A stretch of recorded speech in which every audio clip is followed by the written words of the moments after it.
আসসালামু আলাইকুম। কেমন আছেন সবাই? আজকে আমার নতুন একটা রেসিপি নিয়ে হাজির হয়েছি। আজকের রেসিপি হচ্ছে রুই মাছের ঝোল রান্না। আমি কয়েক টুকরো রুই মাছ নিয়েছি। মাছগুলো খুব ভালো মতো ধুয়ে এখন আমি মাছের সাথে কিছুটা পরিমাণে হলুদের গুঁড়া, সামান্য মরিচের গুঁড়া আর স্বাদ মতো লবণ দিয়ে মাখিয়ে নেব। মাছটা খুব ভালো মতো মাখিয়ে নিতে হবে।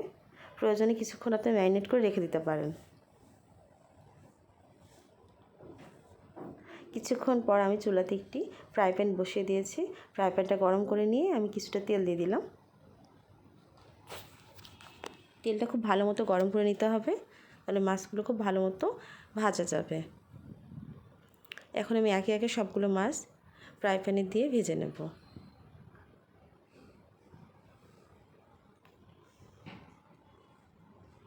মাছগুলো এক পিঠ খুব ভালো মতো ভাজা হয়ে গেছে। এখন আমি অপর পিঠ উল্টে দিচ্ছি। সবগুলো মাছ আমার ভেজে নেওয়া হয়ে গেছে। একে একে আমি সবগুলো মাছ উঠিয়ে নেব।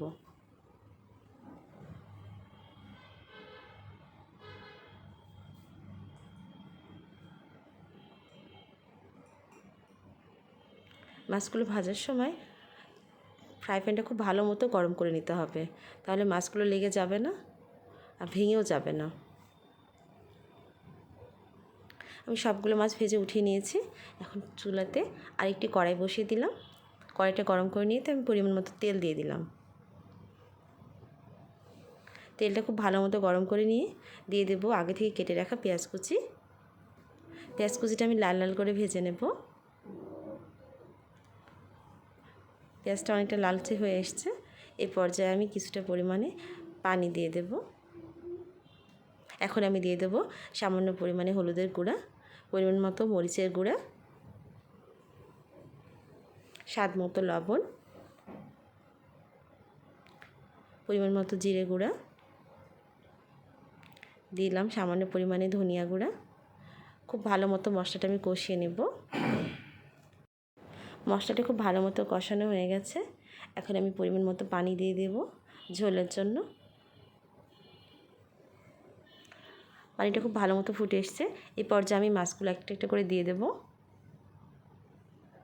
মাছ রান্নার সময় অবশ্যই খেয়াল রাখতে হবে, ভালো মতো ফুটিয়ে নিতে হবে। আর রান্নার জন্য দ্রুত করার জন্য খুব জোরে জাল দেওয়া যাবে না, আস্তে আস্তে মিডিয়াম হিটে রান্না করতে হবে।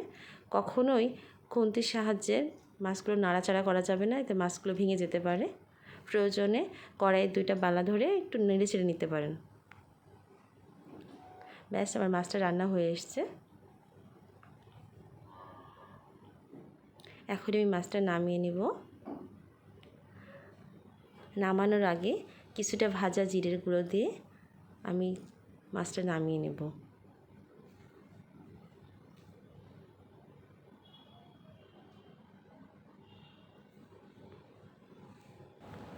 ব্যাস, আমার মাছটা রান্না হয়ে গেল। আমার আজকের রেসিপি এই পর্যন্ত। রেসিপিটি কেমন হয়েছে অবশ্যই কমেন্ট করে জানাবেন। আল্লাহ হাফেজ।